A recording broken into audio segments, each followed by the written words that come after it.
বাংলাদেশে নৃশংসভাবে কাউকে মারার জন্য হিন্দু জাগরণ মঞ্চ একটা প্রতিবাদ মিছিল বার করেছিল, তাতে পুলিশ লাঠিচার্জ করলো, গুরুতরভাবে জখম করেছে অনেকজনকে, 17 জনকে অ্যারেস্ট করা হয়েছে, তার মধ্যে 7 জন মহিলা।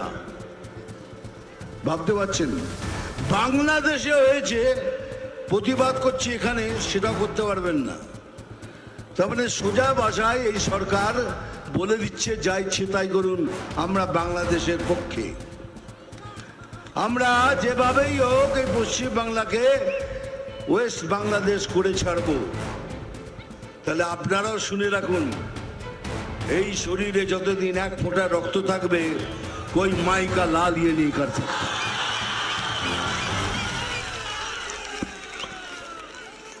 আর সেদিন আসছে, খুব তাড়াতাড়ি আসছে।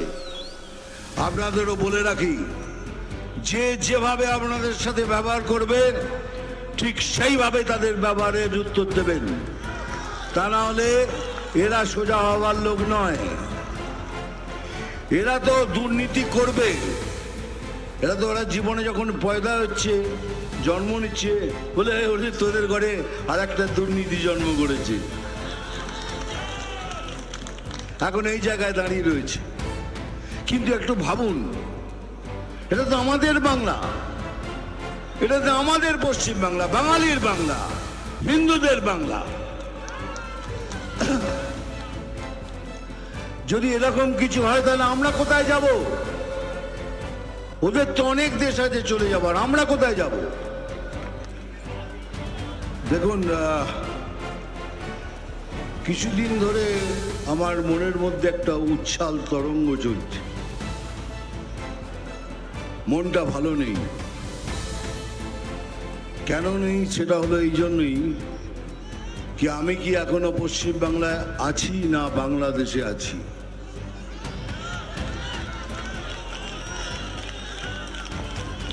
কেন তাহলে এরকম কেন হবে? ওখানে কেউ হারমোনিয়াম কেড়ে নিচ্ছে, তো ওখানে একটা বাচ্চা মেয়েকে মায়ের গান করার জন্য তাকে বাধা দেওয়া হচ্ছে, মায়ের গান করাতে বাধা দেওয়া হচ্ছে।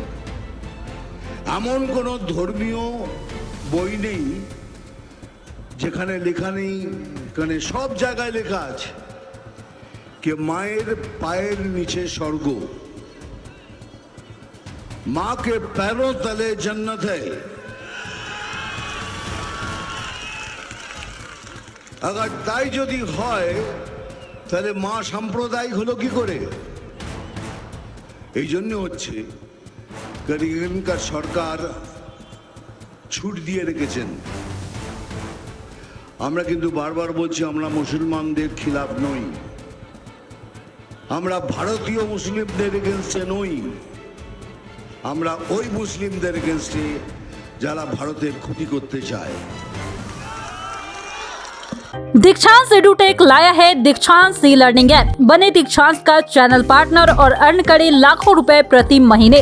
चैनल पार्टनर बनने के लिए विजिट करें www.dikshans.com। हमारे YouTube चैनल को सब्सक्राइब और Facebook पेज को लाइक करें।